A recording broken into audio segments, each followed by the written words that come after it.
Bonjour! Aujourd'hui, j'ai reçu l'ergothérapeute Valérie Kempa qui est venue nous parler de motricité globale. Donc, comment aider notre enfant dans le développement des mouvements de son corps en entier.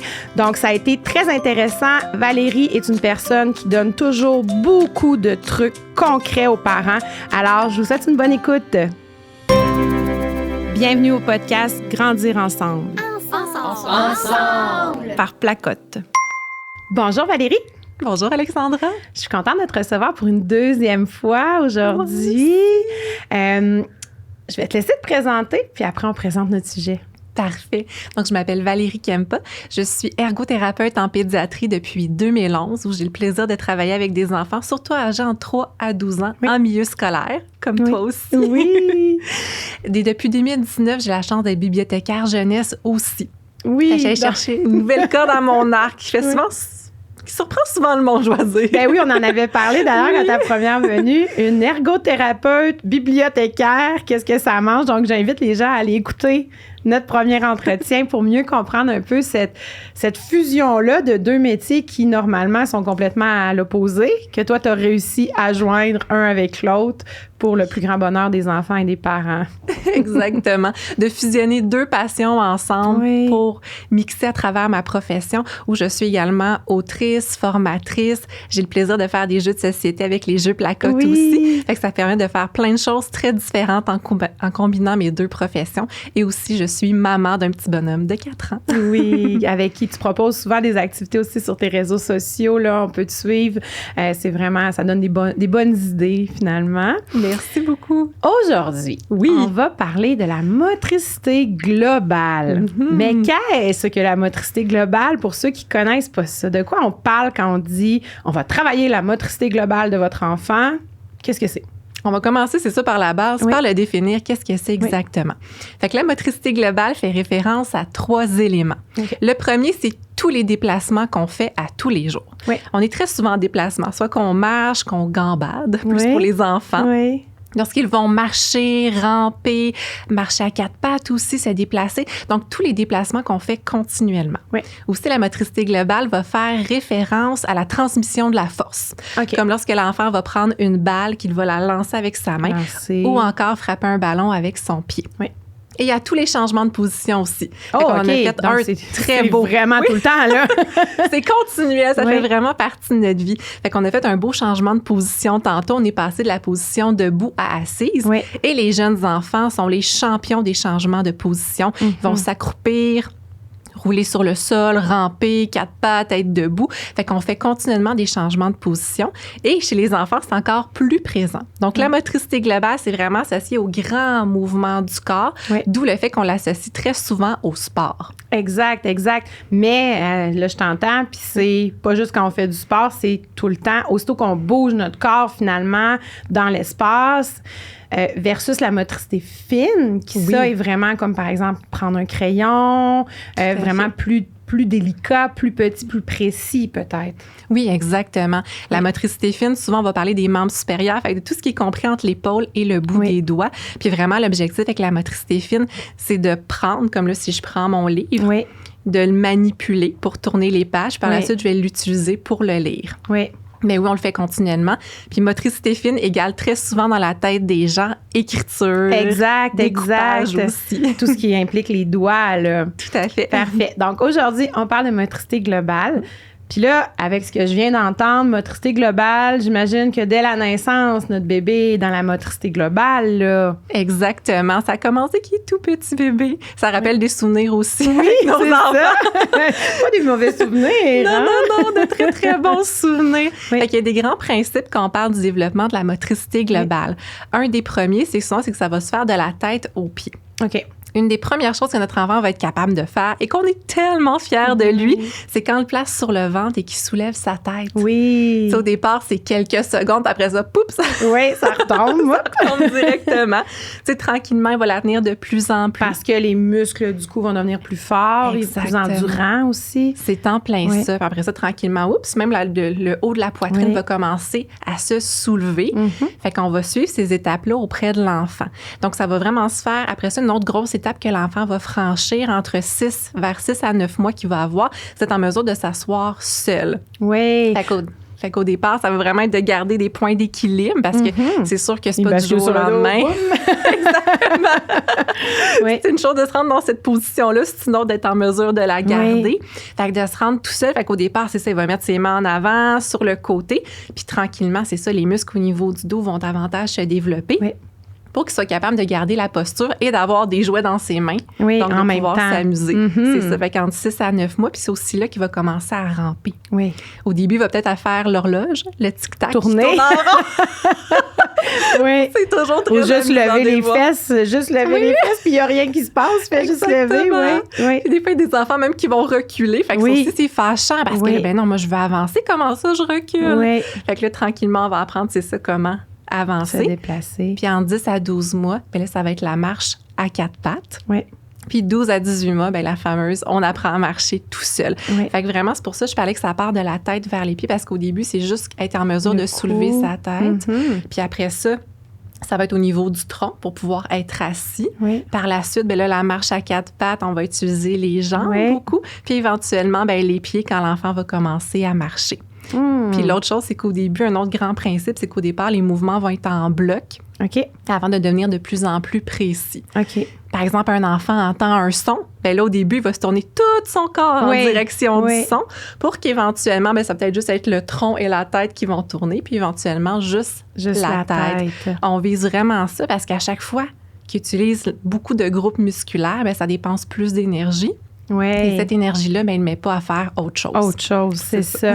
Puis, je reviens, là, par exemple, on entend beaucoup, là, tu sais, faut pas placer bébé assis. Tout à fait. Il faut le laisser s'asseoir de lui-même. Exactement. Pourquoi ça? Pourquoi le parent, par exemple, parce que moi, je l'ai fait là, avec mes enfants, le mettre en position assise,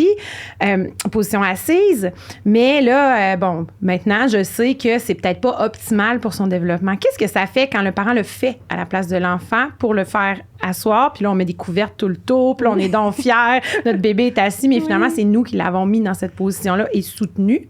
Exactement. Pourquoi c'est pas conseillé de faire ça? Bien, l'idéal, c'est vraiment de suivre le développement de l'enfant. C'est que si on doit le faire à sa place, c'est qu'il n'était pas rendu là au niveau de son développement. Donc, c'est important pour justement suivre chacune des étapes pour qu'il puisse bien développer, comme l'on parle de la position assise, donc des muscles extenseurs et fléchisseurs du dos.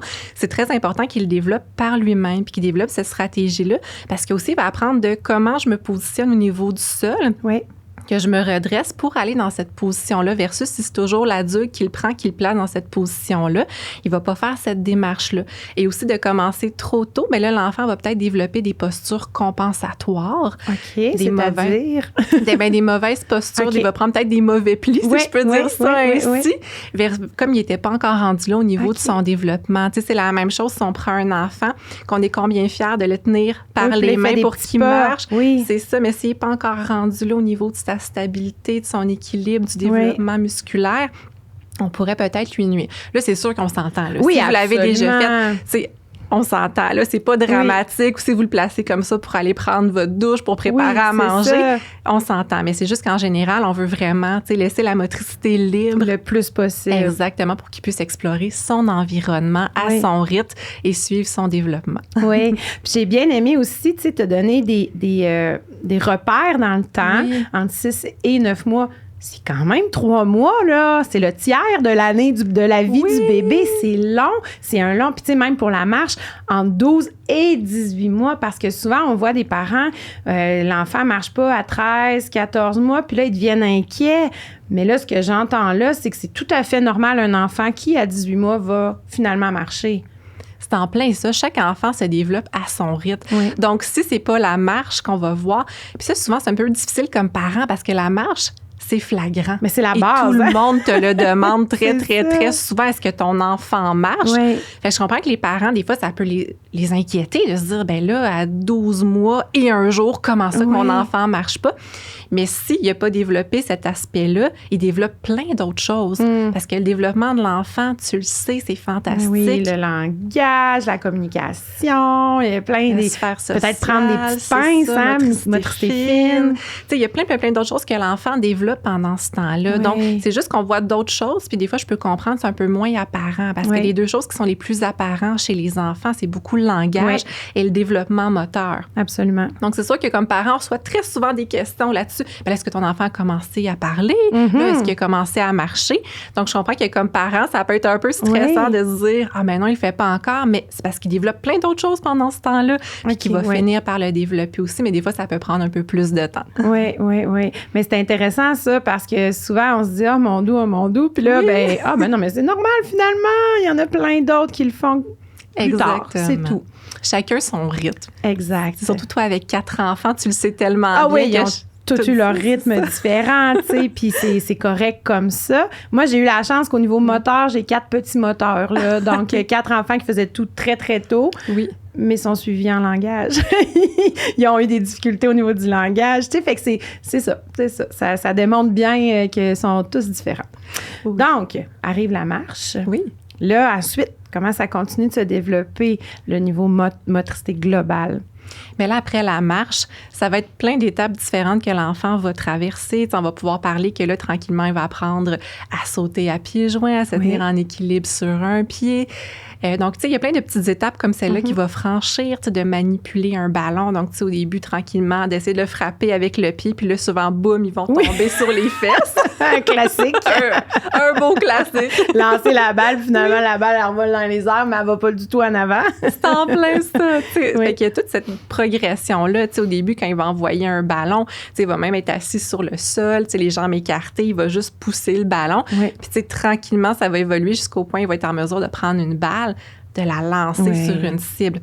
Donc, il y a toute cette gradation-là. Fait que d'où le fait que c'est toujours important d'exposer l'enfant à plein de choses différentes puis de le laisser bouger. Explorer son milieu, puis les objets, puis les... Oui. Exactement. Okay. Fait que tu de le laisser aller. T'sais, on n'a pas besoin de faire des gros parcours moteurs ou quoi que ce soit. Juste de le laisser s'amuser. T'sais, on le laisse sur le sol. Il va explorer quand il apprend à marcher, qu'il puisse marcher sur différents types de textures, qu'on puisse aller dehors aussi, en profiter avec eux. Parce que moi, je trouve que c'est vraiment le meilleur endroit pour développer la motricité globale. C'est à l'extérieur. Bon, il y a beaucoup d'endroits pour grimper. Il y a beaucoup de surfaces différentes. L'asphalte, le gazon, le sable, les cailloux, les petites branches, il y a beaucoup de choses à l'extérieur, effectivement, là. Oui, parce que dans la maison, tu sais, si vous vivez chez vous sur un étage, tu sais, l'enfant, il n'a peut-être jamais été il est toujours sur une surface égale. Tu sais, nos planchers, ils sont droits. Versus à l'extérieur, même sur du gazon, même sur l'asphalte, tu vas toujours avoir des petits dénivelés. Fait que là, pour pratiquer les réactions d'équilibre, ça va être intéressant pour l'enfant. Puis justement, de prendre conscience de son environnement aussi, parce qu'à l'extérieur, il peut avoir une roche, une branche qui dépasse. Il faut que je fasse attention à ce qui est autour de moi. Et même les boisés, moi, je les adore pour ça aussi. Oui. Parce que c'est une belle source d'aventure, les boisés. Tu sais, si on voit un tronc d'arbre, ça peut devenir une poutre que l'enfant peut grimper dessus. On tient sa main puis on marche avec. Moi, avec mon fils, récemment, j'avais adoré ça dans un bois. On était allé. Il y avait un gros tronc d'arbre sur le sol. On avait racheté une branche par-dessus pour faire la balançoire à bascule. Le tape-cul. Oui, c'est ça. Je me cherchais un mot plus joli. J'étais comme, mais tu sais... Mais on va dire ce que c'est. C'est ça, le tape-cul, on sait tout le monde a l'image. C'est en plein ça. Fait qu'on dépose une branche par-dessus le tronc. Ça fait comme un plus. Puis là, on s'amuse à se balancer de cette façon-là. Fait que moi, je trouve ça merveilleux, la nature. Pour ça, on peut prendre des branches, construire un abri. Et l'enfant... Encore une fois, il va solliciter plusieurs grands groupes musculaires de son corps. Il va faire plusieurs changements de position, plusieurs déplacements.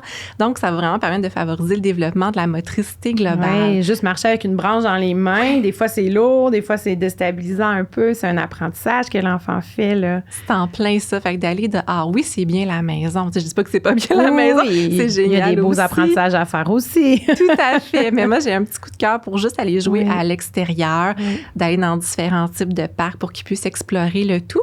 Et quand il est dans la maison, moi, je recommande toujours d'être pieds nus. OK. Ou porter des bas. Donc, d'éviter les souliers le plus possible. Dans la maison. Exactement. Pour vraiment qu'il puisse développer la musculature au niveau de ses pieds, sa stabilité, ses réactions d'équilibre aussi. Ça va vraiment l'aider, surtout les premiers temps, là, lorsqu'il développe la marche. C'est vraiment important. Ils ont encore des beaux gros pieds, là. Qui n'ont pas d'arche de pieds, là. Qui sont encore des beaux gros pieds, des petits coussins, là. Oui, ils sont tellement mignons, tout potelés. On les adore, ces petits pieds-là. Super. De toute façon, c'est dur à mettre dans des souliers, des pieds pieds comme ça. Oui, effectivement. Fait que ça tombe bien, finalement. C'est ça. Super. Puis là, tu m'as dit tantôt, on va sûrement parler du vélo. Oui. On va sûrement... Puis effectivement, on dirait qu'après la marche, là, le vélo, c'est comme l'autre grande étape que les parents ont. Là. Tu sais, mon enfant marche, puis après ça, ben c'est pas mal pédaler. L'autre étape, là, parce que botter un ballon, ben, on dirait que ça se fait plus progressivement, qu'on s'attend pas à ce que notre enfant soit Ronaldo tout de suite, là, tu sais.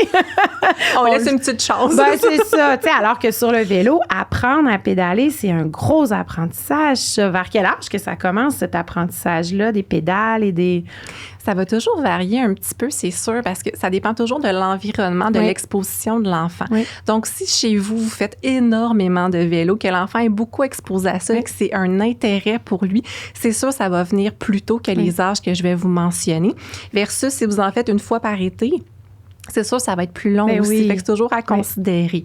Mais en général, autour de 3-4 ans, ça va être le tricycle qu'il va maîtriser. Donc, le vélo à 3 roues, où est-ce qu'il va apprendre à pédaler. Puis là, c'est un peu une façon de pédaler différente de nos vélos à nous. Parce que l'enfant, il est assis, mais les pédales sont vers l'avant. Exactement, sont vers l'avant. Puis là, il va apprendre aussi le guidon.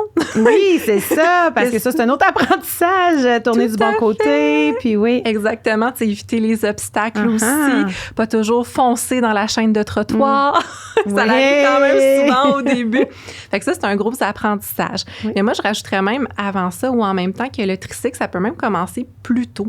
Donc, si votre enfant a un intérêt avant 3 ans, commencez-le, intégrez-le.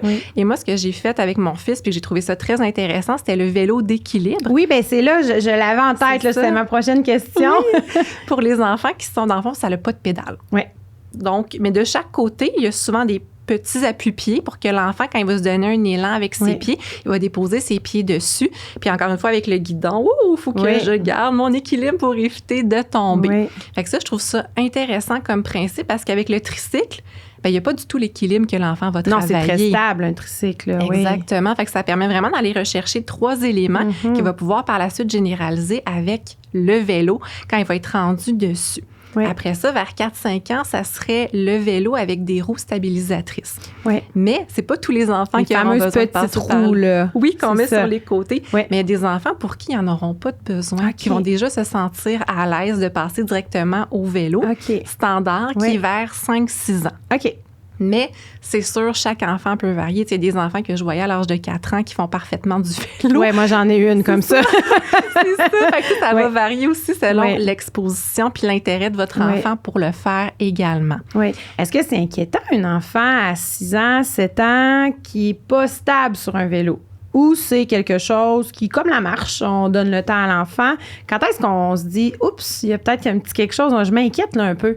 Pour le vélo, ben ça va vraiment beaucoup dépendre. Moi, une première question, ça va être de voir, ben c'est quoi la fréquence? C'est ça. Tu sais, c'est sûr que si l'enfant, il en fait régulièrement, puis qu'effectivement, à 6-7 ans, c'est problématique, c'est sûr qu'on va s'intéresser à voir, bon, est-ce que tout d'abord, est-ce que le vélo est adapté à sa grandeur? Oui, il y a beaucoup de facteurs à évaluer. Il y a beaucoup de facteurs. Tu sais, c'est sûr que dès qu'on apprend le vélo, très important, le casque. Ça, je vais mentionner.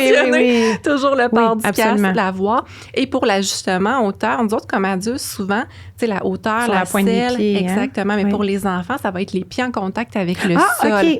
OK. C'est ça qu'on va vraiment viser. Jusqu'à temps qu'ils soient très bons, dans le fond. Exactement, qu'ils se sentent à l'aise parce que le but, comme c'est un apprentissage, c'est qu'ils puissent rapidement mettre son pied sur le sol pour éviter de tomber. Parce qu'il y a beaucoup d'enfants pour qui ça peut être une crainte de se faire mal. Puis je les comprends. Ben oui, parce que ça fait mal. On a tous eu un genou, une bonne plonge à vélo. Là. Oui, éraflé sur l'asphalte, des petites garnottes dans le sang. Oui, écoute, on en a tous eu. On a toute une image en tête. Oui, c'est ça. Fait qu'on le sait que ça fait mal. Fait qu'on comprend les enfants. Fait qu'important pour eux d'aller à leur rythme. Puis aussi pour les enfants. À plat, les pieds à plat. Autre chose aussi pour les enfants qui auraient peur de tomber, ou même pour nous, des fois, ça peut être plus inquiétant aussi, de commencer sur du gazon. Oui. C'est quand l'enfant va tomber, ça va être mou. Oui. C'est sûr, c'est un peu plus dur d'avancer sur le gazon, mais dans ce cas-là, on peut aller dans un endroit gazonné qui aurait une petite inclinaison. OK, donc là, le vélo va un peu avancer seul, mais il va falloir quand même qu'il fasse un petit effort. Exactement, oui. pour qu'il continuer à avancer par lui-même. Mais si jamais il tombe, au moins, ça va être mou. Fait que là, c'est sûr de ne pas habiller son enfant en pâle pour éviter avoir des belles traces de gazon. C'est en plein ça qu'on veut éviter par la suite. Oui. Hein? Pas beaucoup de ménage, beaucoup de lavage à faire, à frotter pour enlever ces taches-là. On veut éviter ça. Mais ça va pouvoir l'aider. Mais c'est sûr qu'il y a des enfants qui vont toujours avoir des craintes, puis il y en a d'autres qu'on dirait qu'ils sont nés pour faire du vélo, puis que toutes ces étapes-là, ils vont les franchir très, très, très rapidement et qu'ils vont devenir autonomes pour pouvoir le faire. Puis après ça, bien, c'est sûr, ça va être une autre des étapes importantes, d'apprendre le code routier, de se déplacer, comment ça fonctionne. Aussi, ça, c'est une autre belle grosse étape par la suite, mais une fois qu'il a maîtrisé le vélo, on en fait souvent en famille, puis qu'après ça, c'est ça, on va pouvoir introduire ça. Aller sur une piste cyclable, aller sur un trottoir, dans la rue, exact. Puis d'y aller toujours graduellement, parce qu'au départ, on peut avoir tendance à se dire « Ah, parfait, on va faire un 3 km. » Oui. Mais c'est beaucoup pour un enfant qui commence. Oui, donc, d'aller graduellement avec des petits objectifs. Tu sais, ça peut être d'aller voir un voisin, tu sais, à 2-3 portes de chez nous. Donc là, on se rend jusqu'au voisin. Hey, parfait, on a réussi. On revient à la maison par la suite, aller à la crèmerie durant l'été. Tu sais, fait qu'on augmente tranquillement la distance pour faire vivre des succès à son enfant puis qu'il associe ça à quelque chose de positif aussi. Oui, parce qu'on a toute une expérience qu'on s'est rendu trop loin puis que là, l'enfant, ça fonctionnait plus, mais il faut revenir, là. Ça nous est tous arrivé comme parents, que ce soit à vélo ou à la marche, des fois. Hein, on dit, il est bon, il marche. Puis là, finalement, oups, j'ai oublié, il fallait revenir. Oui. Oui, effectivement, puis c'est jamais des belles fins dans ce temps-là. Non, tout à fait. Autant pour le parent que l'enfant. Oui, donc de garder ça en tête aussi, que ce soit agréable, qu'on bouge, mais dans le moment, que ce soit plaisant, finalement, le positif. Pour tout le monde. Pour tout le monde. Plein ça. Fait que, je comprends les parents qui se disent « Ah, moi, j'aime beaucoup ça, faire du vélo. Fait que j'ai hâte d'en faire longtemps avec mon enfant. » Mais comme tu disais, il faut toujours revenir. C'est ça. Puis aussi y aller avec son niveau d'énergie. Ça peut varier aussi d'une journée à l'autre. Donc, c'est pas parce qu'une journée, il a réussi à faire 2 km super bien que le lendemain, ça va être la même chose aussi. Fait que ça, c'est toujours de garder en tête puis de dire « Ben parfait, je suis fière de toi. On continue comme ça. T'es super bon. Tu t'es amélioré. » Puis vraiment, de donner le goût jusqu'à temps qu'il devienne autonome pour en faire par lui-même. Oui. Petite question vélo, parce que là, il y a 2 apprentissages que je vois, 3 avec le volant, le guidon, mais de pédaler et de maintenir son équilibre. Oui. Parce que moi, j'ai une expérience très personnelle qui m'est arrivée. Mon 3e aimait beaucoup le vélo d'équilibre là, dès 18 mois. Là. Il capotait, il aimait ça, puis il était bon. Là. Et là, arrive sur un vélo avec des pédales, plus rien à faire avec cet enfant-là. Il ne pédale pas, il ne comprend pas, il ne veut pas le faire, c'est pas plaisant pour lui. Fait que les 2 apprentissages sont importants pour les enfants, là, parce que c'est complètement séparé, l'équilibre et les pédales. Exactement. Fait que c'est pour ça que moi, j'aime beaucoup ça, combiner les 2 en même temps. Comme ça, l'enfant, ça permet de faire une transition un peu plus simple quand même. Parce que c'est ça, des fois, les vélos d'équilibre, les enfants, ils adorent ça. Ils sont champions. Ils sont super bons. Puis après ça, c'est comme, ben là, comment ça qu'il faut que j'avance? Maintenant, je peux plus juste me donner un élan. Tu rajoutes ça, les pédales, comment ça fonctionne aussi. Fait que de mélanger les 2 ensemble, tricycle et vélo d'équilibre, moi, j'avais trouvé ça très gagnant. Oui, oui. Pour après ça, bien, c'est sûr, c'est quand même peut-être plus dispendieux, mais sur les annonces, les petites annonces, on peut en trouver facilement. Parce que souvent, ça va faire durer un été. C'est ça, après exact. ça, on passe à un autre niveau. Exact. Puis témoignage avec 4 enfants, le vélo, le premier vélo était encore vraiment bon pour un 5e, là.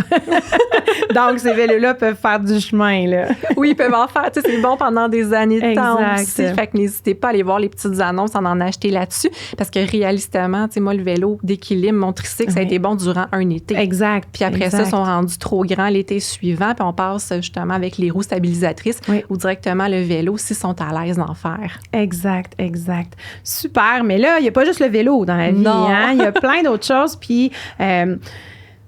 toi, je sais, tu es toujours pratico-pratique, là, tu donnes toujours des trucs. Comment on fait là, au quotidien avec notre enfant, là, une fois qu'on voit, là, il est debout, il marche, tu sais, ça, on peut pas faire grand-chose pour l'aider à marcher, dans le sens que c'est quelque chose qui va se développer par soi-même. Bon, à moins qu'il y ait une difficulté quelconque, mais là, c'est un cas particulier. Mais bon, là, notre petit coco, il est là, il marche. qu'est-ce qu'on fait au quotidien pour continuer de stimuler tous les muscles, tout ce qu'il va avoir ce dont il va avoir besoin pour après être habile au niveau moteur, parce que c'est ça, hein, on dit souvent, hey, ton enfant est vraiment bon au niveau moteur. Oui. Des fois, il y en a qu'on n'a rien besoin de faire. L'enfant est super, c'est naturel, il le fait. Mais il y en a pour qui c'est vraiment pas naturel, là. Donc, qu'est-ce qu'on fait pour ces petits cocos-là qui, sans être une difficulté, c'est un petit défi de plus? C'est ça. Le but, c'est de les intéresser à bouger. Oui. Des fois, ça peut être un défi. Comme tu dis, il y a des enfants qui vont en manger, qui vont adorer ça. Puis il y en a d'autres pour qui ça va toujours être un petit combat pour pouvoir les faire bouger. Oui. Fait que moi, au quotidien, ce que je trouve toujours très intéressant, c'est de l'intégrer dans la routine. Oui, puis c'est facilitant pour les parents. Tout à fait. Fait que, tu sais, ça peut être de juste quand on revient de la garderie, par exemple, ou de l'école, d'aller dans un parc, d'aller dans la cour, d'aller jouer. Ça peut être 15 minutes, une petite demi-heure. Ça va faire du bien pour pouvoir évacuer avant de commencer la routine du soir, surtout s'il y a des devoirs. Tu sais, d'avoir ce petit moment-là de transition, moi, je trouve que c'est toujours gagnant. Ou après souper le soir, d'en profiter puis de sortir à l'extérieur. Puis comme on disait, ça peut être de prendre une marche, là. Tu sais, pas besoin de se dire, à chaque fois, motricité globale, il faut sortir la trottinette, il faut sortir le vélo, il faut sortir plein de choses. Non, juste aller prendre une marche, ça peut devenir une aventure en soi. Oui. Si on pense à la bordure, tu sais, entre l'asphalte et le terrain des maisons, tu sais, moi, je trouve ça fantastique, mais ça me fait beaucoup penser à une poutre. Oui, la chaîne de trottoir. La chaîne de trottoir. Fait qu'ils s'amusent à marcher là-dessus en équilibre. Puis là, il faut qu'ils portent attention parce que ça va descendre. Où est-ce qu'il y a les entrées pour les voitures? Fait que ça, c'est super intéressant pour les enfants de se pratiquer à marcher là-dessus. S'il y a des flaques d'eau à l'extérieur, moi, j'aime ça, sortir les bottes d'eau. On va marcher dehors, on va sauter dans les flaques d'eau, on s'amuse. Dans les flaques d'eau, oui. Fait que là, ils se pratiquent à sauter. Moi, je te garde toujours en tête, ils se pratiquent à sauter sur un pied ou sur 2 pieds en même temps. Puis ça va être pratique vers 5-6 ans quand il va avoir la corde à sauter qui va commencer à être introduit pour pouvoir l'utiliser. Tu sais, ça peut être de s'amuser en se déplaçant de différentes façons, en sautant comme à la marelle. Moi, des fois, j'aime ça donner des défis à mon enfant.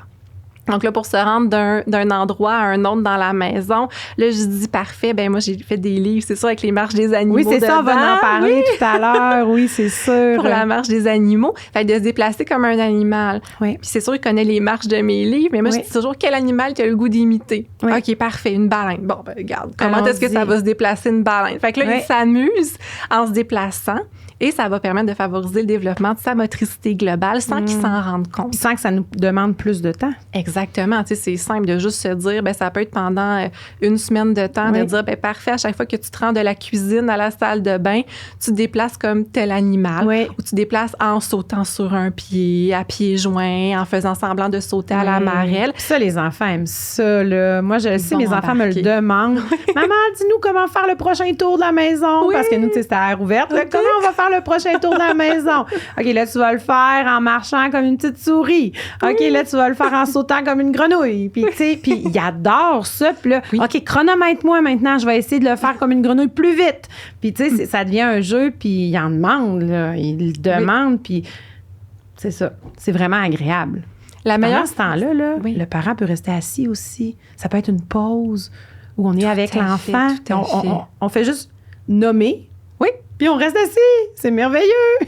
Moi, je trouve ça fantastique, les enfants. On leur donne juste une idée, puis après ça, ils partent par eux-mêmes, puis ils vont s'amuser. Oui. Fait qu'après ça, ça peut être de dire, OK, parfait, la baleine. Oh, moi, je vois des banquises. Il va falloir qu'elle les évite. Fait qu'on rajoute des coussins sur le sol. Fait que là, il faut qu'ils grimpent par-dessus ou qu'ils les contournent. Fait que ça peut être super facile, puis laisser place à leur imagination, leur créativité. Oui. Puis ça donne tellement lieu à des beaux moments. Mais oui. Puis des fois, c'est juste comme tu dis, d'aller partir. Oui. T'sais, une fois qu'on les a partis par eux-mêmes, ils vont le faire. Puis des fois, ils se donnent des idées entre eux, s'ils sont plusieurs enfants. Puis on peut cuisiner en même temps, on peut plier notre linge en même temps. Il y a des choses qu'on peut faire, mais en étant avec eux. Moi, c'est ça que je trouve fantastique. Tout à fait. Ça peut être aussi de prendre un corridor. Si vous en avez un, on ferme les portes dans le corridor, on se met à l'autre extrémité, puis on s'amuse à se lancer des balles, des ballons, d'avoir du plaisir de cette façon-là aussi. Fait que ça peut être très simple à l'intérieur de la maison comme à l'extérieur. Oui. Puis des fois, c'est juste de marcher dans les escaliers. Oui. Tu demander d'aller chercher quelque chose au sous-sol. Tu sais, lui, dans sa tête, il n'est pas « Oh, je vais me pratiquer à déplacer de façon sécuritaire dans les marches de l'escalier de la maison. » Oui, puis après ça, remonter avec quelque chose dans les mains, c'est un autre défi.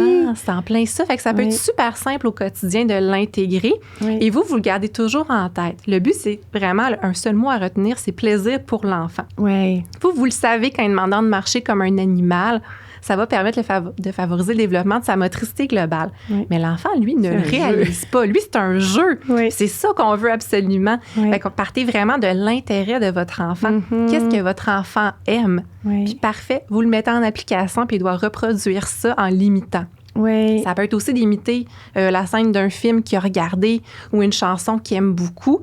Ah, parfait, t'aimes cette chanson-là? On va la mettre, puis on va danser ensemble dessus. Ah, imite une scène d'un film. Puis en imitant la scène d'un film, il va bouger. Oui. Il va utiliser des accessoires aussi, faire plein de changements de position. Fait que vraiment, le but, c'est juste de dire comment est-ce que je peux faire bouger mon enfant aujourd'hui dans le plaisir. Et puis là, tu as nommé toutes des choses gratuites qui ne demandent rien. Oui, bien, aucun matériel. C'est ça que j'aime beaucoup parce que pour montrer que c'est simple. On n'a pas besoin de se casser la tête. Puis ça, on peut le faire autant à l'intérieur de la maison qu'à l'extérieur aussi. Oui. Vraiment, le but, c'est que votre enfant ait du plaisir et vous aussi. Oui, exact. Ça ne devienne pas une corvée. Tu sais, s'il y a une journée, vous dites « Oh non, aujourd'hui, j'ai pas eu le temps de travailler à motricité globale avec mon enfant », c'est pas dramatique. Il a quand même marché aujourd'hui. Il a marché. Il est à la garderie, à l'école, il a joué dehors. Tu sais, on s'entend. Le but, c'est ça peut même nous faire du bien à nous. Tu sais, on passe beaucoup de temps devant un écran. Oui. Puis je dois dire que moi, la marche du soir que je fais avec mon fils, je l'adore parce que, hey, enfin, la lumière du jour. Oui, c'est ça. Mais là, en plus, là, on est content l'été de sortir après souper, c'est plus agréable. Là. Tout à fait, d'en profiter. Ça fait du bien au moral aussi de sortir dehors. Puis ça n'a pas besoin d'être long, là. Oui. Tu sais, ça peut juste être un 10 minutes, on sort dehors, ça nous fait du bien. Oui. Puis aussi, juste de s'habiller. Ben, ça, on s'entend, motricité globale aussi. Là, ça commence à être un petit peu moins pire, mais quand même, on a encore les l'hiver, on s'habille, c'est ça. Les pantalons même d'eau pour le printemps aussi, les bottes. Tu sais, ça, votre enfant va devoir s'asseoir au sol, changer de position, s'accroupir. Juste ça travaille aussi la motricité globale. Oui.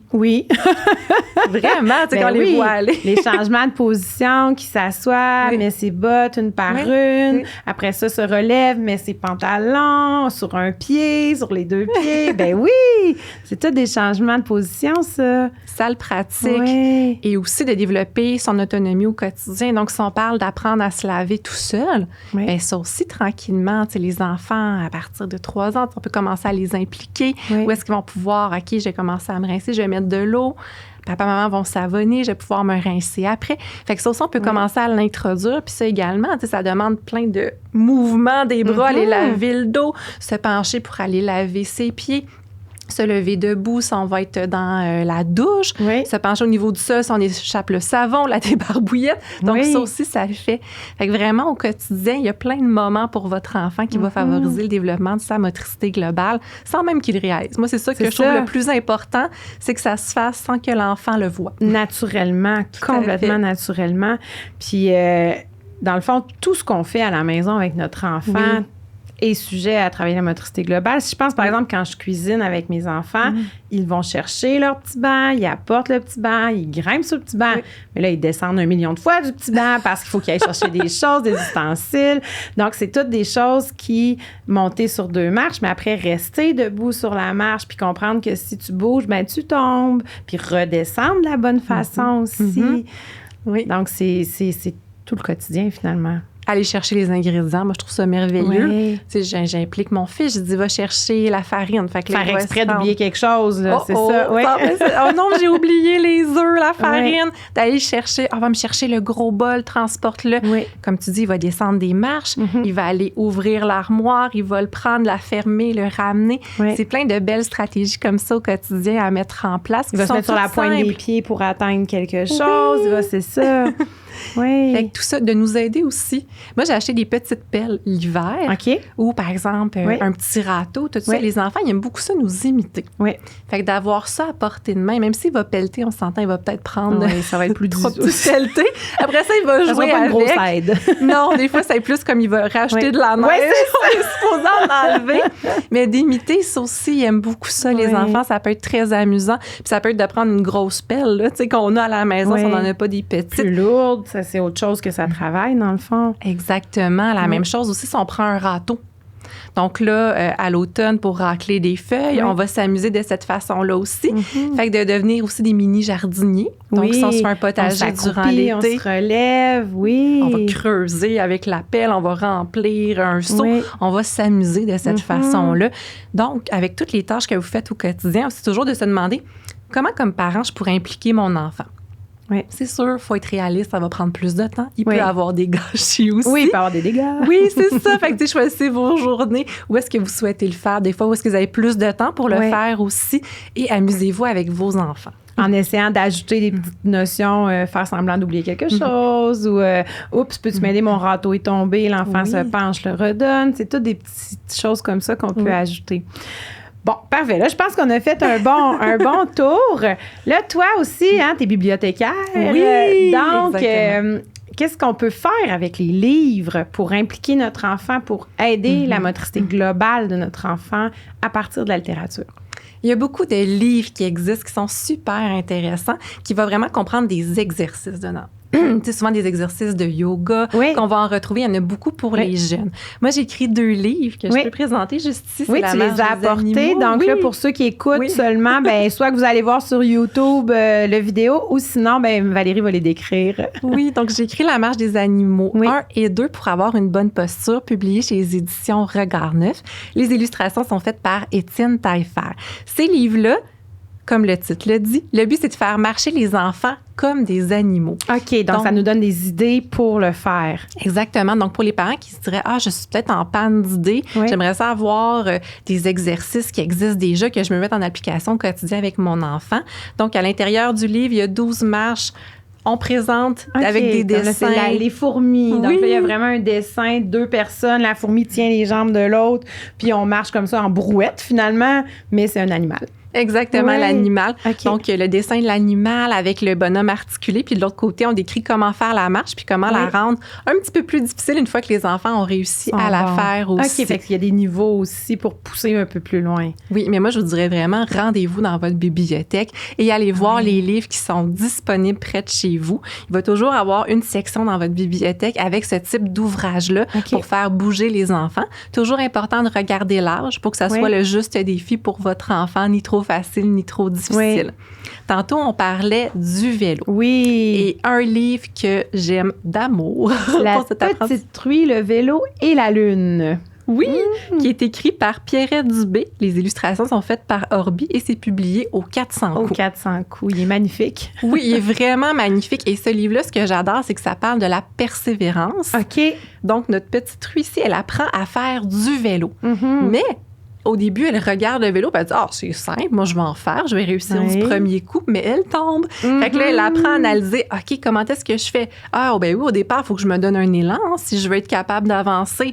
Oups, après ça, je me donne un élan. OK, mais là, comment est-ce que je freine? Par la suite, je pédale, mais il y a un obstacle devant moi. Qu'est-ce que je fais? Ah, ben il faut que je tourne le guidon. » Fait que tranquillement, à force de persévérer et de tomber, parce que qu'on se le dise, on tombe. C'est ça. Tu sais, j'ai jamais vu un enfant qui était jamais tombé en apprenant à faire du vélo. Non, ça n'existe pas. C'est ça. Ça fait partie de l'apprentissage. Mais comme pour tout, quand votre enfant va apprendre à marcher aussi, le nombre de fois qu'il va tomber sur les fesses, ça fait partie de la vie. Puis pour nous autres aussi, si on apprenait un nouveau sport, on va tomber très, très, très souvent. Là. Absolument. Et c'est normal. Oui.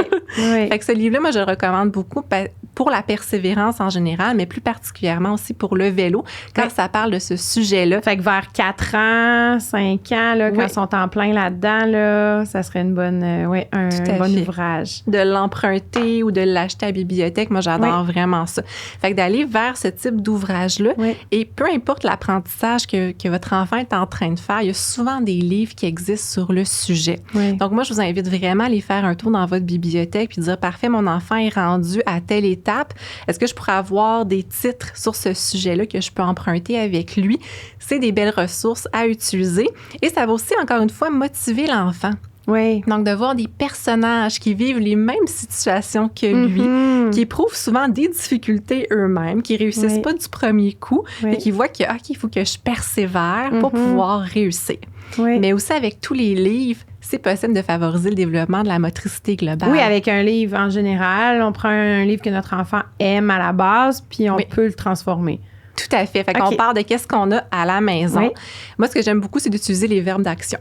Fait que là, on lit une histoire que votre enfant connaît déjà bien. Ah, il faut courir. OK, on se lève debout puis on court comme le personnage sur place. Ah, il se met à danser. On va danser aussi. Fait que de dynamiser la lecture de cette façon-là avec une histoire qu'il connaît déjà, c'est super intéressant. Si c'est un texte qui est un peu plus long puis que ça pourrait alourdir l'histoire de souvent arrêter pour faire des actions motrices, bien à la fin, on peut se dire, bien, c'est quoi ton passage préféré dans l'histoire? Et là, on va le mettre en action par la suite. Fait qu'on peut le relire, puis là, il peut devenir le personnage, donc il va imiter un pirate, puis là, le pirate, ben, il a une jambe de bois, fait qu'il faut qu'il se tienne en équilibre sur un pied, puis là, il passe à l'abordage pour aller sur un bateau. Le bateau, ça devient le sofa qu'on grimpe dessus. Oh, il y a des vagues, on se promène à droite, à gauche. Oh non, est-ce qu'on va tomber? Oh! Fait que, tu sais, il y a plein de façons de s'amuser et on part, encore une fois, de l'intérêt des enfants. Puis vous partez de ce que vous avez chez vous. Oui, tout à fait. C'est ça. Parce que si l'enfant, il accroche pas, c'est un sujet qui vient moins le chercher, vous allez vite le voir. C'est même dans son non-verbal, quand vous allez lire une histoire, votre enfant sera moins là. Versus un livre qui aime, bien, déjà de base, il va vous demander de relire. Ça, c'est un bon moyen c'est ça, quand il revient 50 fois avec le même livre, là, on se dit, bien, parfait, on va peut-être essayer de le relire, mais d'une autre façon. De s'amuser là-dedans aussi. Fait que ça, c'est une très belle façon de dynamiser tout type de lecture. Puis encore une fois, on part de ce que vous avez à la maison. Oui, c'est ça, c'est merveilleux. Moi, j'aime assez ça, te recevoir, parce que ça coûte jamais rien. On a toujours des super idées. C'est merveilleux. Mais c'est ça que j'aime beaucoup comme ergothérapeute, comme bibliothécaire. Je trouve ça fantastique. Puis de beaucoup démontrer aux parents qu'en partant de rien, on s'entend, là, c'est l'imagination, la créativité. Utiliser qu'est-ce que vous avez chez vous. Puis à partir de là, on peut faire vraiment des petits miracles, motiver les enfants, puis que ça s'inscrit aussi tranquillement dans la routine. Ben oui. C'est toujours ça le but. Fait que au départ, ça va être de dire, me déplacer d'un point A à un point B dans la maison pendant une semaine de temps. C'est sûr qu'au début, l'enfant va peut-être souvent l'oublier, mais à un moment donné, ça va être dans la routine. Comme moi, la marche de la fourmi que j'ai montré tantôt, c'est le même principe que la brouette. Ben, mon fils, à un moment donné, on avait commencé à le faire avant qu'il aille se coucher, puis on le faisait à tous les soirs avant qu'il aille se coucher. Puis là, maintenant, il est rendu super bon pour pouvoir la faire. Beaucoup. Exactement. Fait qu'on voit la progression de notre enfant. Puis pour lui, c'était juste rendu dans la routine, puis il avait vraiment du plaisir à le faire. C'est vraiment intéressant, puis j'adore que tu aies mixé ergo puis bibliothécaire, là, ça nous donne des bonnes idées. Puis moi, étant une fan naturelle de la littérature jeunesse, c'est sûr que j'apprécie beaucoup ces petits conseils-là. Valérie, merci. Merci à toi tellement pour l'invitation. J'adore ça, venir à chaque fois. Puis j'invite les gens à te suivre sur Instagram, entre autres. Tu es très active, tu proposes des choses, tu fais des capsules, tu présentes tes projets aussi. Tous des projets accessibles aux parents. Donc, merci. Merci beaucoup à toi. Bonne journée.